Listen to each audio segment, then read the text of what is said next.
Shalom, graça e paz do Senhor. Estaremos meditando agora em uma palavra da parte do Senhor para as nossas vidas, que se encontra no livro de Jonas, livro do profeta Jonas, capítulo de número 1.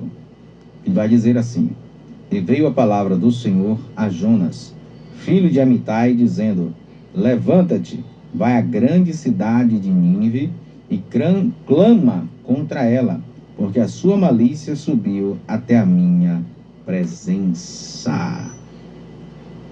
Estamos diante aqui do livro do profeta Jonas, um livro pequeno, apenas 4 capítulos, mas que tem uma história profunda. Jonas era um grande profeta. Jonas profetizou durante o reinado de Jeroboão. Jonas profetizou o crescimento da nação de Israel, e assim aconteceu.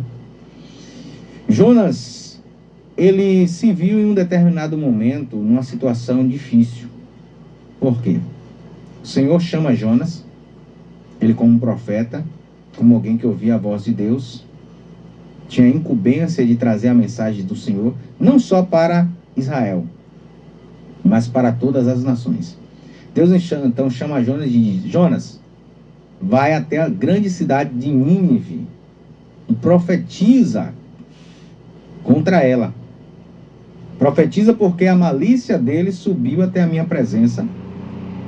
Fala para eles que eu virei com juízo contra eles. Então fala, adverte. O profeta, ele é uma sentinela. Um profeta é aquele que vê as coisas antecipado. Então ele é responsável por notificar, por anunciar. Ele é responsável por avisar. Qual é o papel da sentinela? A sentinela fica em cima dos muros da cidade, em um local onde ele possa ter uma visão ampla de tudo que está à sua volta e longe. Porque se o inimigo ele vir, ele consegue ver, então ele alerta a cidade de que o inimigo está próximo e que vai atacar, para que a cidade se prepare. Esse é o papel do sentinela. Esse é o papel do profeta. Ele vê as coisas antes e é responsável notificar, para que aquele que receba a notificação, ele esteja preparado para o que vai acontecer. E assim o Senhor chama Jonas e diz: vai a Nínive. Só que o que acontece? Ele desce. Jonas, ele desce até a cidade de Jope. Jonas é de Gate. Ele desce até a cidade de Jope, que é uma cidade marítima, à beira-mar, e compra uma passagem para ir para Tarsis. Mas para onde foi que o Senhor mandou Jonas ir? Para Nínive. Só que ele pega e compra uma passagem para Tarsis.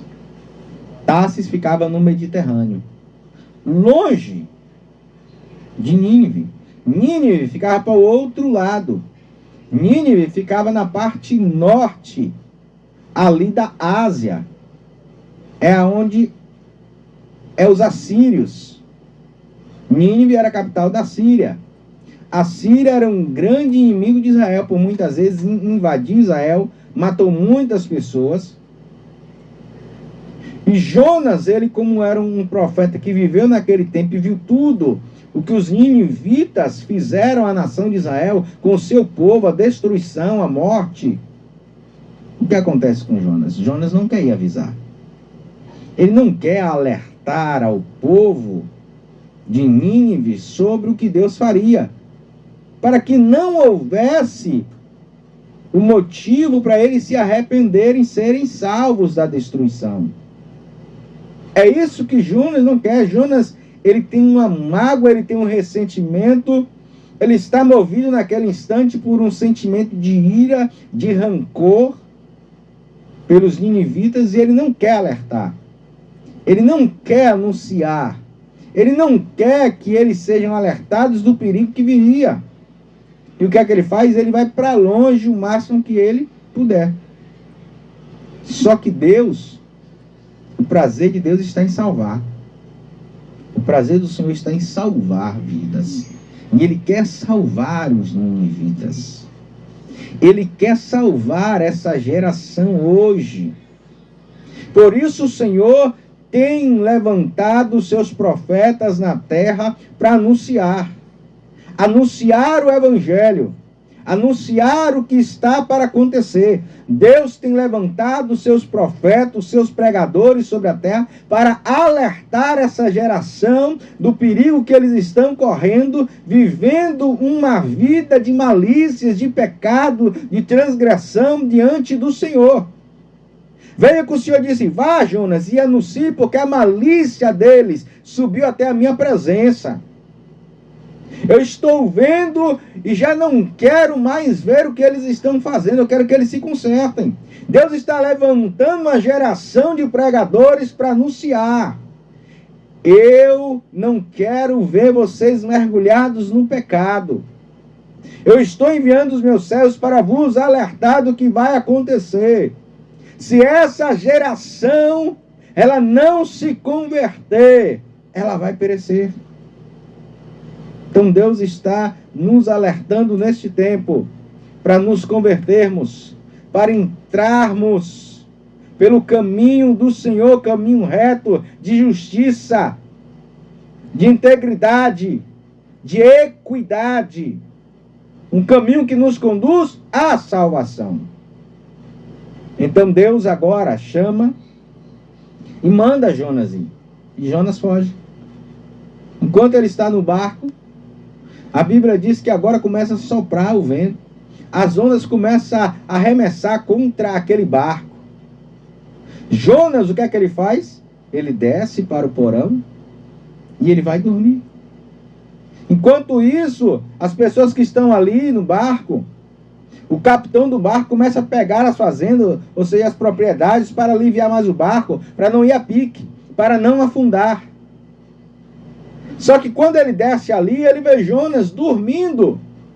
Enquanto todos estão desesperados, cada um orando ao seu Deus, porque era um tempo em que diversas pessoas estavam ali, de diversas nações, diversos lugares, aonde ali cada um tinha o seu Deus. E então o capitão interroga Jonas e diz: de onde você é? Qual povo você pertence? Qual Deus você serve? E Jonas então diz: eu sou profeta, eu sou hebreu, israelita, e sirvo ao Deus que criou os céus e da terra. O capitão fica atemorizado e diz assim: o que é que você fez? Porque ele estava acostumado a andar ali e não tinha visto uma tempestade como aquela ali. Ele pergunta: o que é que você fez? Jonas diz: eu tenho fugido da presença do Senhor. Jonas foge da presença de Deus. Mas o que acontece? Todos que estão no barco estão sofrendo pelo pecado de Jonas. Muitas pessoas sofrem por estar no mesmo barco em que pessoas que têm transgredido, que têm errado, que têm falhado diante do Senhor. A Bíblia vai nos dizer que as más conversações corrompem os bons costumes. Então, se você está andando, se você está caminhando com pessoas que têm uma má índole, vai sobrar para você. Você vai sentir os reflexos da vida daquela pessoa.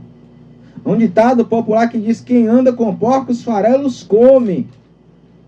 Automaticamente, ao você andar com pessoas que têm uma má índole, que têm uma má fama, que anda em uma vida totalmente errada, de pecados, você vai sofrer as consequências das ações dessas pessoas. Porque você está junto. Você está caminhando junto. Você vai sofrer.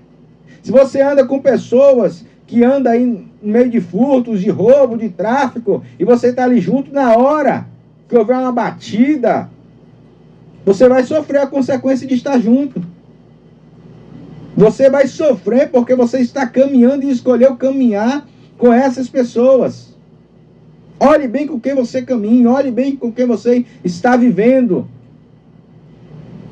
Não é que em um momento ou outro você não vai falar, mas você não vai permanecer junto, porque senão você vai sofrer.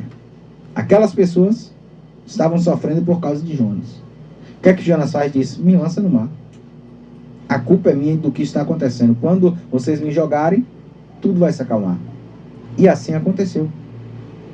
Relutante o capitão em jogar Jonas, mas não teve outra opção, porque a tempestade aumentou. Jonas diz, me jogue antes que o barco afunde. Ele jogou.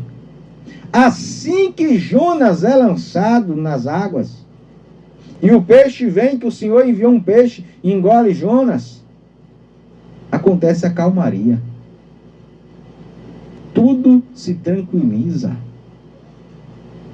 Quem sabe o que você está vivendo hoje é porque você não tomou a decisão de tirar da sua vida o que está lhe causando dano. Porque você não tomou a decisão de tirar da sua vida aquilo que está trazendo prejuízo para você, você insiste. O capitão insistiu em não jogar Jonas. E a tempestade foi aumentando. O barco foi sofrendo mais. Se você insistir em manter na sua vida aquilo que está lhe causando sofrimento e dor, só vai aumentar a dor, só vai aumentar o sofrimento, só vai aumentar a aflição na sua vida, só vai aumentar os problemas. Você tem que tomar a decisão, deixar de ser relutante e lançar fora aquilo que está te trazendo prejuízo, aquilo que não é da parte de Deus para a sua vida, aquilo que você trouxe para a sua vida e que não foi Deus que trouxe, foi você. Então você que tem que tirar, não é Deus. É você que tem que tomar a decisão e arrancar da sua vida aquilo que está te prejudicando. O capitão, então, ele vê que não tem solução, ele lança Jonas. E acontece a calmaria. Na hora que você tirar, vai ter a calmaria na sua vida. Vai chegar a paz. Vai chegar a tranquilidade. Depois disso, eles começam a adorar o Senhor, porque eles viram realmente a mão do Senhor ali. Jonas agora é lançado, vai para o ventre do peixe, passa 3 dias e 3 noites ali, e ele começa a clamar a Deus, porque ele está sofrendo agora as consequências do seu erro. Ele clama e diz, no ventre do inferno eu estava e clamei ao Senhor. Cada um sofre as consequências do seu erro. Cada um vai pagar pelos seus pecados. Jonas, ao fugir da presença de Deus, ao fugir do chamado do Senhor, da missão que ele tinha, do seu ofício, Jonas agora começa a sofrer. Começa a pagar pelos seus pecados, pelos seus erros. Se você continuar em uma vida, uma prática de erros, de pecados, de transgressões, a conta vai chegar para você. A conta vai chegar para a sua vida. Em uma hora ou outra, você pode agora achar que está tudo bem. Você pode agora fazer como Jonas, deitar, descansar, como se nada tivesse acontecendo. Mas a conta vai chegar. E na hora que a conta chegar, vai cobrar de você pelas suas ações, pelas suas atitudes, pela vida que você está vivendo. Então, enquanto há tempo, se arrependa, vá à presença do Senhor, se lance aos pés do Senhor e clame como Jonas clamou. E quando ele clamou, Deus, ele veio em auxílio. Se você clamar, se você colocar a sua vida nas mãos do Senhor, ele virá em teu auxílio para te socorrer e para trazer a você a solução. Jonas agora é tirado, o peixe lança ele fora. Ele volta, de volta para Jope, e agora caminha em direção a Nínive. Começa a sua caminhada, até chegar diante de Nínive. Chegando em Nínive, a Nínive era uma grande cidade, e a Bíblia vai dizer que era necessário 3 dias para ele percorrer a cidade anunciando a mensagem. Mas a Bíblia diz que ele faz em 1 dia. Ele pega as principais avenidas da cidade e começa a clamar, começa a gritar. Porque ainda há nele aquele sentimento de relutância de anunciar o Evangelho. De anunciar a palavra de Deus. A palavra para o arrependimento daquela nação. E o que acontece? mesmo com a relutância dele, mesmo ele não fazendo da forma que deveria fazer. A Bíblia diz que os ninivitas ouvem a mensagem e apregou um jejum de 3 dias e anunciam cada um aos seus vizinhos, os seus amigos, e o próprio rei decreta um jejum para que todos se arrependam dos seus pecados, da sua falha, para que Deus possa perdoá-los. E assim acontece. Deus vê o coração deles, as suas ações, e Deus perdoa. Porque esse é o prazer de Deus, perdoar. Perdoar. Mesmo que a mensagem que está chegando a você, talvez por pessoas que estão fazendo de uma maneira incorreta, incoerente, mas se está chegando a você, dê ouvidos à palavra de Deus, dê ouvidos ao que Deus está falando contigo, que é para a tua salvação, porque Deus está falando para te salvar. Deus está falando porque Ele quer salvar a sua vida. Então ouça, transforme a sua vida e seja salvo. Quando isso acontece, a Bíblia diz que Jonas sai da cidade, vai a um lugar mais alto, de onde ele pode ver toda a cidade, e ele espera os dias passar para ver Deus destruir a cidade. E quando não destrói, ele fica irritado, porque ele queria a destruição daquele povo. Ele queria que Deus matasse aquele povo pelo pecado deles, pelos que eles fizeram. Só que entenda uma coisa: Deus não me vê como você me vê. O que acontece? Deus agora faz crescer uma árvore do dia para a noite, porque estava calor, e o sol estava batendo na careca de Jonas. Jonas estava enfadigado, Deus faz crescer e dá sombra para ele, ele fica ali tranquilo, debaixo da sombra. E Deus depois manda uma lagarta comer aquela planta morre. E ele fica irritado, porque a planta morreu. E Deus diz: por que você está irritado? Porque a planta morreu. Porque eu estava debaixo da sombra dela. E Deus diz: mas você não plantou, você não cuidou, você não regou. E por que você está irritado porque ela morreu? Quer dizer que você pode ficar irritado com essa planta porque morreu, que você não plantou, não cuidou dela, mas eu não posso ter misericórdia de cerca de 120 mil pessoas que eu criei, que eu trouxe à vida? Você entende? Foi Deus que me deu a vida, foi Deus que te deu a vida. Se Ele está alertando você, se Ele está trazendo a palavra para você, é porque Ele quer te salvar. É porque Ele quer salvar a sua vida, para que você esteja perto dEle, para que você tenha uma vida de abundância na presença dEle, para que você possa gozar de tudo que o Senhor tem para a tua vida, para que você possa usufruir da salvação, da vida eterna em Cristo Jesus. Senão, você vai perecer. Aquela geração de Nínive foi salva, mas 150 anos depois, eles morrem, são destruídos os ninivitas. O profeta Naum agora que vem trazer a mensagem, porque eles não souberam usufruir da presença de Deus, não souberam usufruir daquilo que Deus alertou, não souberam usufruir da mensagem de Deus para a sua vida. Porque na presença de Deus é permanência. Você pode receber a mensagem agora, se arrepender agora, mas se você não colocar sua vida cotidianamente diante do Senhor, viver uma vida na presença de Deus que agrade a Ele, não vai adiantar. Mais cedo ou mais tarde você será cobrado.